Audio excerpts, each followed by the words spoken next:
দক্ষিণ পাট সত্ৰৰ পৰা ওলাই আহি আমি এয়া কমলাবাৰী সত্ৰ পালোঁ।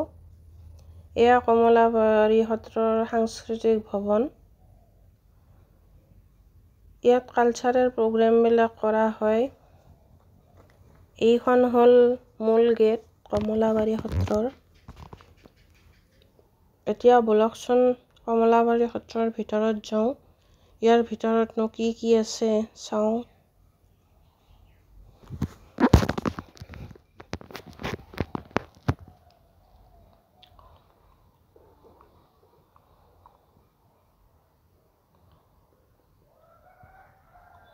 এয়া যে ঘৰবিলাক দেখিছে এইবিলাক হ'ল বহা।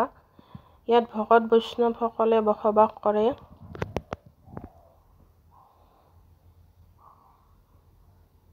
এইটো এটা মূৰ্তি ভগৱান বিষ্ণুৰ। এইখন হ'ল সত্ৰৰ ভিতৰলৈ যোৱা গেট।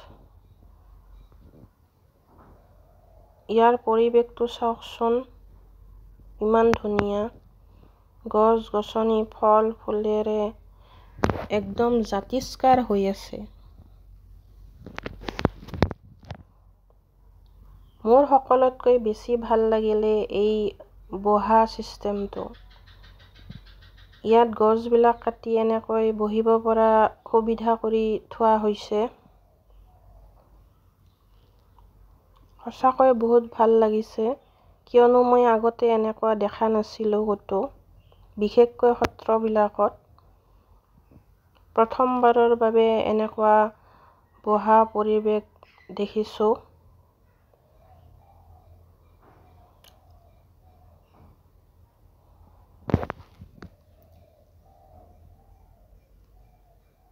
এতিয়া বলকচোন সত্ৰখন এবাৰ চাই লওঁ। এয়া দেখিছেনে, বিভিন্ন ধৰণৰ ফুল, গছ আদি আছে। এয়া সত্ৰখনৰ দুৱাৰ-মুখ। এইবিলাক খুঁটা। এইপিনে চাকি, ধূনা, ধূপ দিব পৰা ব্যৱস্থা কৰি থোৱা হৈছে। খুঁটাবোৰ দেখিছেনে, ইমান ধুনীয়া। নামঘৰটোৰ চাৰিওকাষে এবাৰ দেখাবলৈ আপোনালোকক চেষ্টা কৰিছোঁ।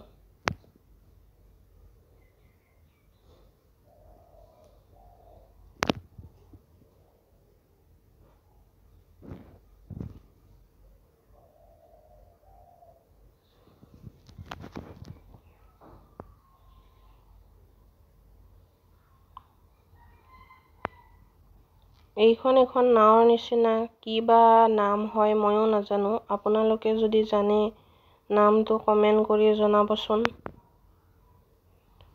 এইবিলাক সংগ্ৰহালয়।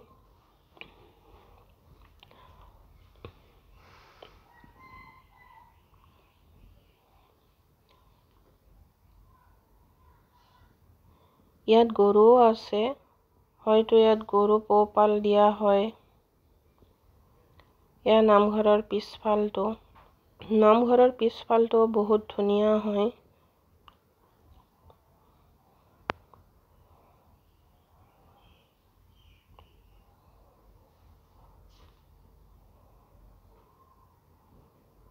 এইবিলাক সৰু সৰু কোঠা আছে।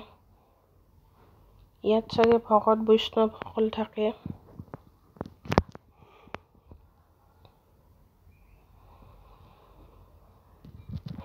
ইমান পৰিষ্কাৰ, চাফ চিকুণ কৰি ৰখা হৈছে, দেখিয়েই মনটো ভাল লাগি গৈছে।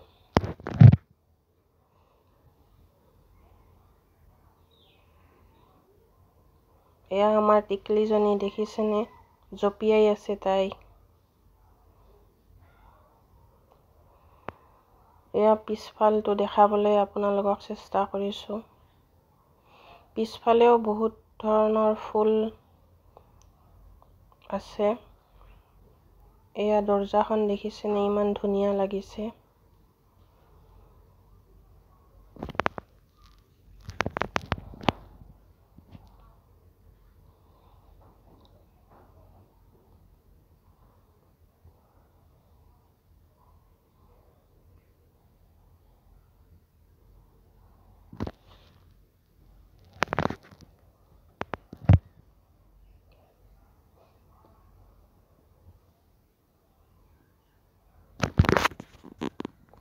এইখিনিতে আপোনালোকক জনাওঁ যে কমলাবাৰী সত্ৰ হ'ল মাজুলীৰ এখন বিখ্যাত সত্ৰ।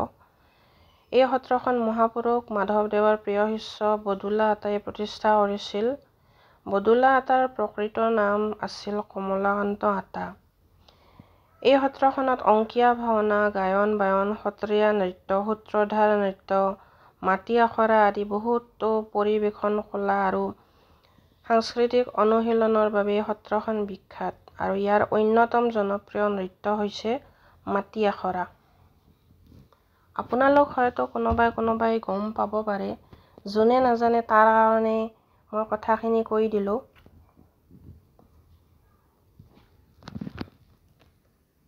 এয়া পানীৰ ব্যৱস্থাও কৰি থোৱা আছে ইয়াতে।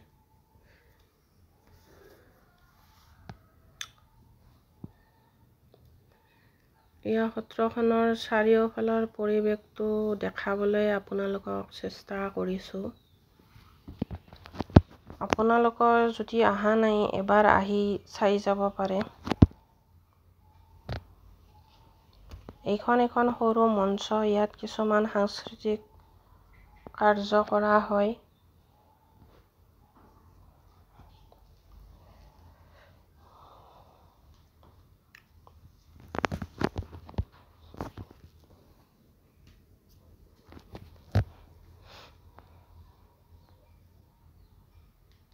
ইয়াৰ বেৰবোৰ দেখিছেনে, ইমান ধুনীয়া লাগিছে।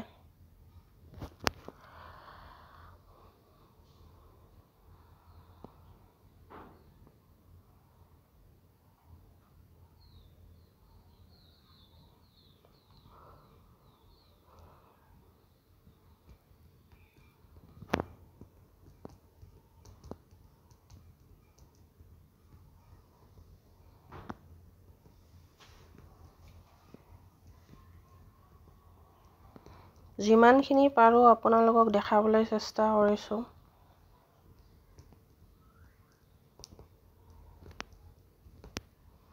এইবিলাক হ'ল বহা আৰু নতুনকৈ বনাইও থকা হৈছে কিছুমান ঘৰ।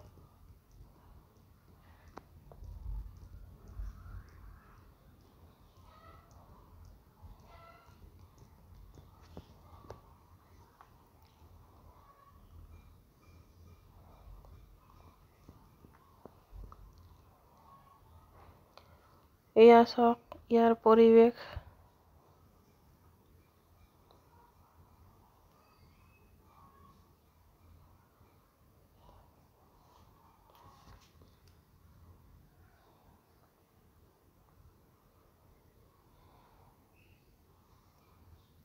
এয়া সত্ৰৰ সন্মুখৰ ফালটো দেখালোঁ।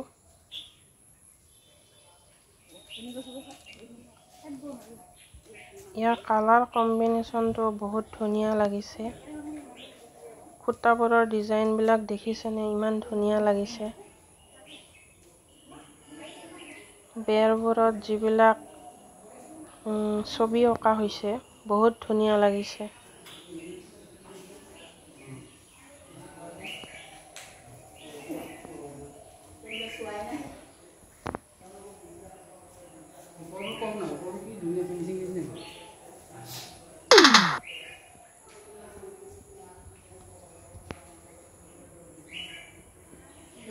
ওপৰ ফালটো এবাৰ দেখাবলৈ চেষ্টা কৰিছোঁ আপোনালোকক।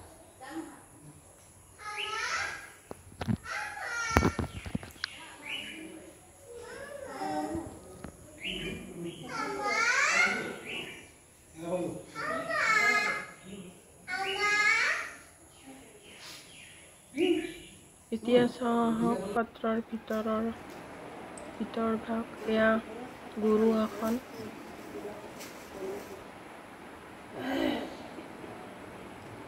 ইমান পৰিষ্কাৰ দেখি মনটো ভাল লাগি গৈছে।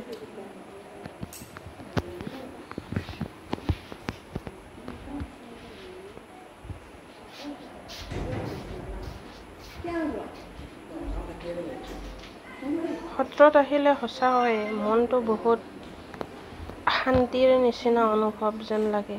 আপোনালোকৰ কেনেকুৱা লাগে জনাবচোন। এইটো দেখিছেনে, এইটো হ'ল তুলসী খুঁটা। মই যিমান কেইখন সত্ৰত গ'লোঁ এতিয়ালৈকে সকলোতে তুলসীৰ খুঁটা মই দেখোৱেই প্ৰায়।